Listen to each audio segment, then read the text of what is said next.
ദേവപ്രിയ വലിയ പ്രതിസന്ധിയിലാണ്. ഒരു വീടില്ല, സ്വന്തമായ ഒരു സ്ഥലമില്ല. എവിടെ സ്വദേശം? ഇടുക്കിയിൽ. കൂട്ടക്കല്ലിലാണ്. ഇപ്പോൾ വീടില്ല. മഴയൊക്കെ പെയ്യുമ്പോൾ വീട്ടിലൊക്കെ ചോരുവാണ്. വീടൊക്കെ ചോരുവാണ്. അപ്പം നല്ല വീട് എനിക്ക് വെച്ചായിരുന്നു. എങ്ങനെയുണ്ടായിരുന്നു കോമ്പറ്റീഷൻ? കുഴപ്പമില്ലായിരുന്നു. അത്യാവശ്യം ടൈറ്റായിരുന്നു. എന്നാലും ഞാൻ നന്നായിട്ട് ഓടി. എൻ്റെ ബെസ്റ്റ് ചെയ്യാൻ പറ്റുന്ന പോലെ ഞാൻ ചെയ്തു. നല്ല സ്റ്റാർട്ട് കിട്ടി. നല്ല സ്റ്റാർട്ട് കിട്ടി. ക്വിക്ക് സ്റ്റാർട്ടായിരുന്നു. ഈ ഒപ്പത്തിനൊപ്പമായിരുന്നു അവസാന നിമിഷം. ആ അവസാനത്തെ ആ ഒരു പുള്ള് എങ്ങനെയുണ്ടായിരുന്നു? കുഴപ്പമില്ലായിരുന്നു. എനിക്ക് നന്നായിട്ട് ഓടാൻ പറ്റി. സന്തോഷിക്കുന്നു. പിറകിൽ വരുന്ന ആൾ വെട്ടിക്കുമെന്ന് തോന്നിയിരുന്നോ? തോന്നിയിരുന്നു. പക്ഷെ ഞാൻ കയറ്റി വിട്ടില്ല. വാശി ജയിച്ചെടുത്തു. ദേവപ്രിയ വലിയ പ്രതിസന്ധിയിലാണ്. ഒരു വീടില്ല, സ്വന്തമായ ഒരു സ്ഥലമില്ല. എവിടെ സ്വദേശം? ഇടുക്കിയിൽ. കൂട്ടക്കല്ലിലാണ്. ഇപ്പോൾ വീടില്ല. മഴയൊക്കെ പെയ്യുമ്പോൾ വീട്ടിലൊക്കെ ചോരുവാണ്. വീടൊക്കെ ചോരുവാണ്. അപ്പം നല്ല വീട് എനിക്ക് വെച്ചായിരുന്നു. അതാണ് വലിയ ആഗ്രഹം. അത് ഈ നേട്ടം അതിനു വേണ്ടിയിട്ടാണ്. അതെ.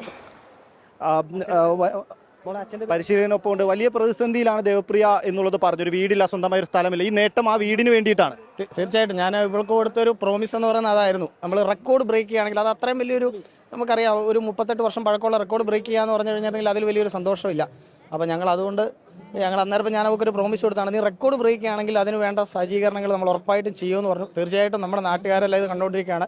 ഉറപ്പായിട്ടും ഇനി അവർക്ക് വീടൊരുങ്ങുന്നതിന് ഒരു പ്രതിസന്ധി ഉണ്ടാകില്ല എന്ന് തന്നെയാണ് നമ്മൾ കരുതുന്നത്. തീർച്ചയായും 38 വർഷം പഴക്കമുള്ള റെക്കോർഡാണ് ദേവപ്രിയ വെട്ടിച്ചിരിക്കുന്നത്. ആ റെക്കോർഡ് നേട്ടം ദേവപ്രിയ നേടിയത് തനിക്ക് സ്വന്തമായ ഒരു വീട് വേണമെന്നുള്ള ആഗ്രഹത്തിൽ നിന്നാണ്. ആ റെക്കോർഡ് നേട്ടം ആ വീടിന് വേണ്ടിയിട്ടാണ്. പരിശീലനവും ദേവപ്രിയയും അതാണ് ആവശ്യപ്പെടുന്നത്. ഇനിയുള്ള സഹായങ്ങൾ അതിനുവേണ്ടി ലഭിക്കുമെന്ന് തന്നെയാണ് ഇവർ പ്രതീക്ഷിക്കുന്നത്.